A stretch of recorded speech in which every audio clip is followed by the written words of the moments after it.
வாழ்க, குருவே துணை, குரு அடி போற்றி.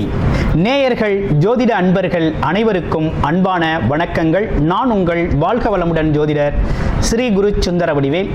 இப்போ பார்த்தீங்கன்னா 2025 செப்டம்பர் மாத பலாபலன்கள் ஒவ்வொரு ராசிக்கும் எப்படி இருக்கும், என்ன செய்யலாம், என்ன செய்யக்கூடாது, என்ன விதமான வழிபாடுகள் உகந்ததாக இருக்கும், நட்சத்திர பலன்கள் எப்படி இருக்குது அப்படிங்கிறதை பற்றி முழுமையாக நம்ம விரிவாக ஒவ்வொரு ராசிக்கும் நம்ம பார்க்க இருக்கிறோம். இந்த செப்டம்பர் மாதத்தோட நிறைய விஷயங்கள் நடக்க இருக்குது. அது என்ன அப்படின்னு பார்த்தீங்கன்னா, 4 கிரகங்களின் பெயர்ச்சி இருக்கக்கூடிய மாதம் அப்படின்னா அந்த செப்டம்பர் மாதம் தான். பார்த்தீங்கன்னா தொடர்ச்சியாக 13ஆம் தேதி செவ்வாய் பகவான் பயிற்சி ஆகிறார், செப்டம்பர் 13. செப்டம்பர் 14 அப்படிங்கிறது சுக்கிரன் பயிற்சி ஆகிறார். அடுத்து செப்டம்பர் 16 புதன் பகவான் பயிற்சி ஆகிறார்.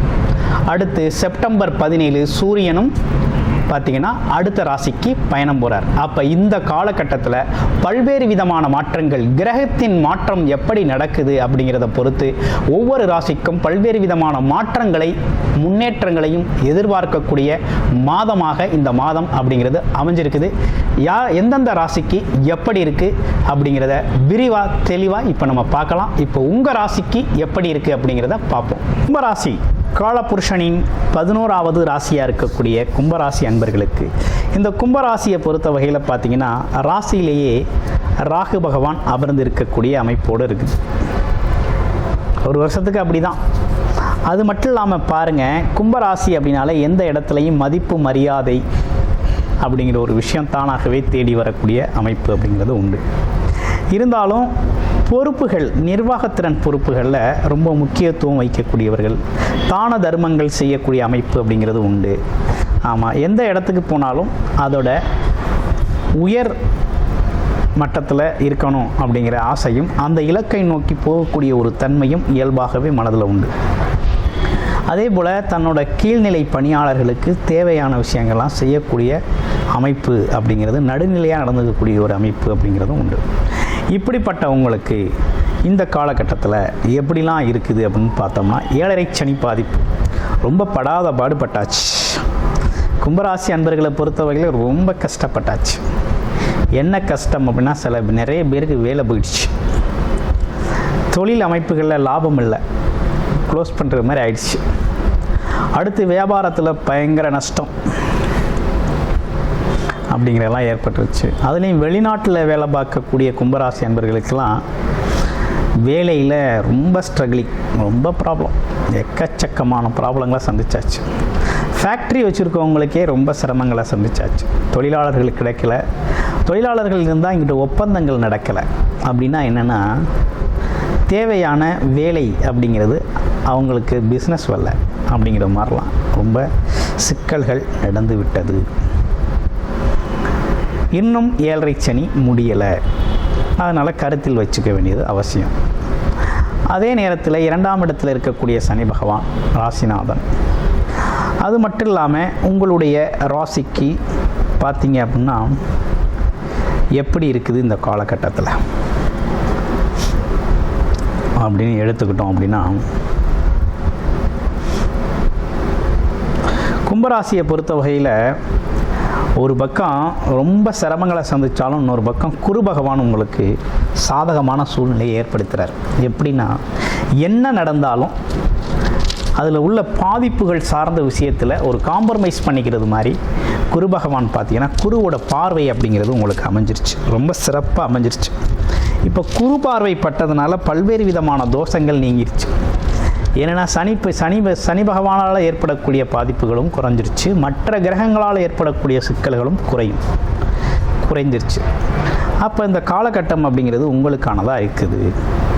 அப்போ எடுக்கிற முயற்சிகள் வெற்றி தருமா அப்படின்னா, பல்வேறு விதமான சிந்தனைகள், எதையுமே பிரம்மாண்டமாக யோசிக்கக்கூடிய ஆற்றல் நமக்கு இருக்குது.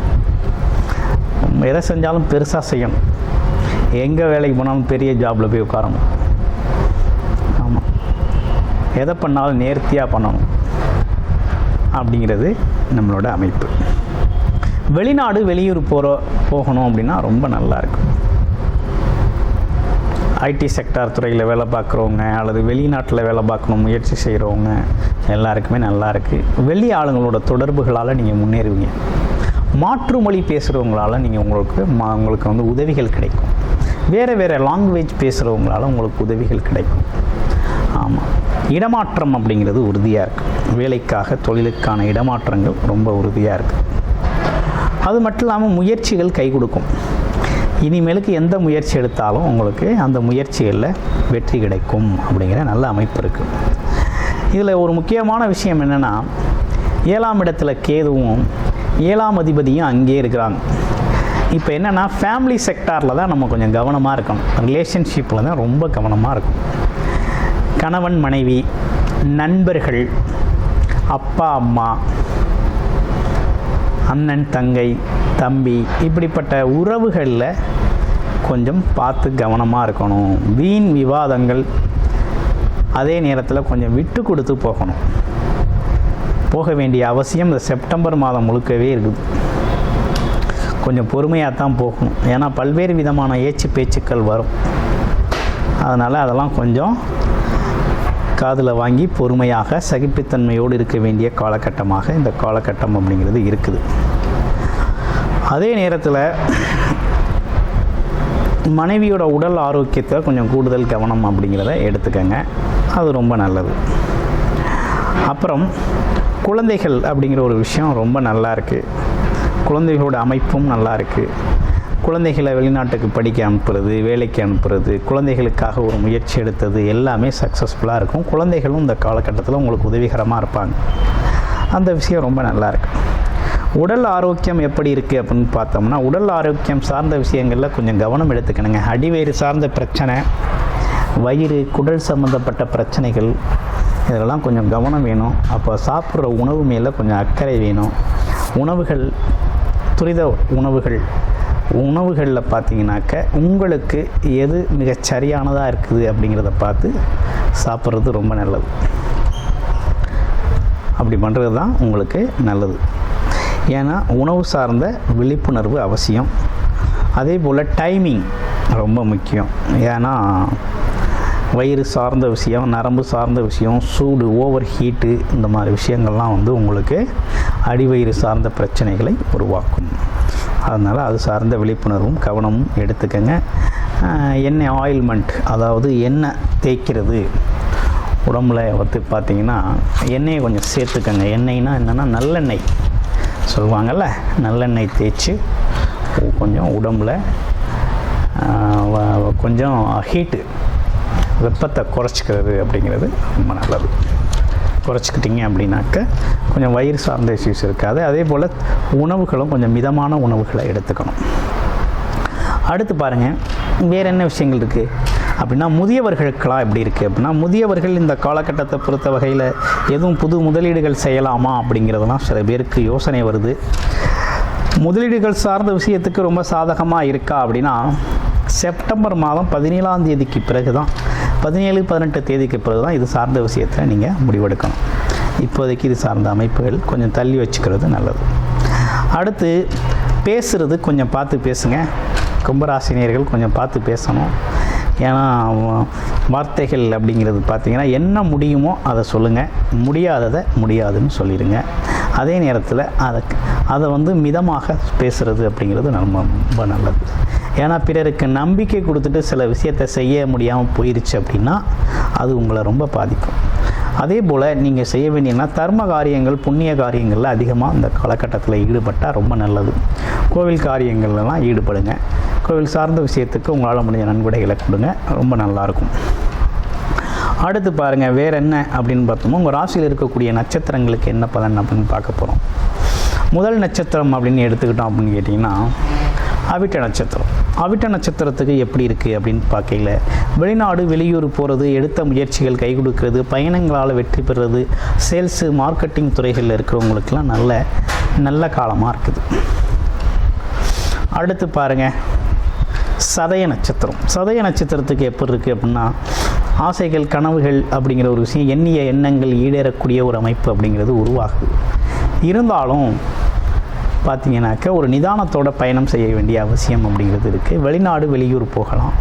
ஆமாம், அது மட்டும் இல்லாமல் பார்த்தீங்கன்னா தொழில் சார்ந்த வேலை சார்ந்த அமைப்புகளில் கொஞ்சம் கூடுதல் கவனம் அப்படிங்கிறத எடுத்து செயல்படுங்க, ரொம்ப நல்லாயிருக்கும். பூரட்டாதி நட்சத்திரம். பூரட்டாதி நட்சத்திரத்துக்கு எப்படி இருக்குது அப்படின்னு பார்க்கல, குலதெய்வ கோயிலுக்கு அடிக்கடி போயிட்டு வாங்க. குரு பகவான் வழிபாடு அப்படிங்கிறத பண்ணிக்கோங்க. குழந்தைகளோட உடல் ஆரோக்கியம், குழந்தைகள் சார்ந்த விஷயங்கள்லாம் ரொம்ப நல்லாயிருக்கும். குருமார்களோட சந்திப்பு உங்களுக்கு மிகப்பெரிய ஆற்றலை தரும். ஆமாம், உங்களுக்கு நம்பிக்கை தரக்கூடிய அமைப்பு அப்படிங்கிறதெல்லாம் இருக்குது. அப்போ முன்னேற்றமான காலகட்டம் அப்படிங்கிறது இந்த காலகட்டத்தில் இருக்குது.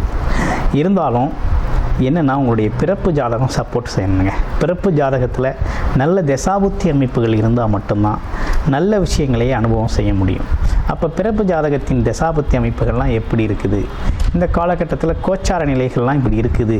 அப்போ கிரக நிலைகள் நீங்கள் பிறந்தப்போ இருந்த கிரக நிலைக்கும் இப்போ இருக்க கிரக நிலைக்கும் எதெல்லாம் மேட்சிங்காக இப்போ வரையில் நமக்கு நல்ல விஷயங்கள், எந்த செக்டாரில் நம்ம முயற்சி பண்ணணும், எது சார்ந்த துறைகள் நமக்கு சரியாக இருக்கும், வேலை தொழிலுக்கான முயற்சி எடுக்கிறதா, இல்லை குடும்ப அமைப்புகளில் ரிலேஷன்ஷிப்பை சரி பண்ணுறதுக்கான முயற்சி எடுக்கிறதா, இல்லை பார்த்தீங்கன்னாக்க படிப்பு சார்ந்த விஷயங்கள் குழந்தைகளுக்கான முயற்சிகள் எடுக்கிறதா, எது அது அப்படிங்கிறதெல்லாம் பிறப்பு ஜாதகத்தின் அடிப்படையில் நீங்கள் பார்த்து இதோட இப்போ இதில் இருக்கக்கூடிய சாதக பாதகங்களோடு ஒப்பிட்டு நீங்கள் பயன்படுத்தினீங்க அப்படின்னா ரொம்ப சிறப்பாக இந்த காலகட்டத்தை கடந்து போகக்கூடிய நன்மைகளோடு கடந்து போகக்கூடிய அமைப்பு அப்படிங்கிறது உருவாகும். நன்றி, வணக்கம், வாழ்த்துக்கள்.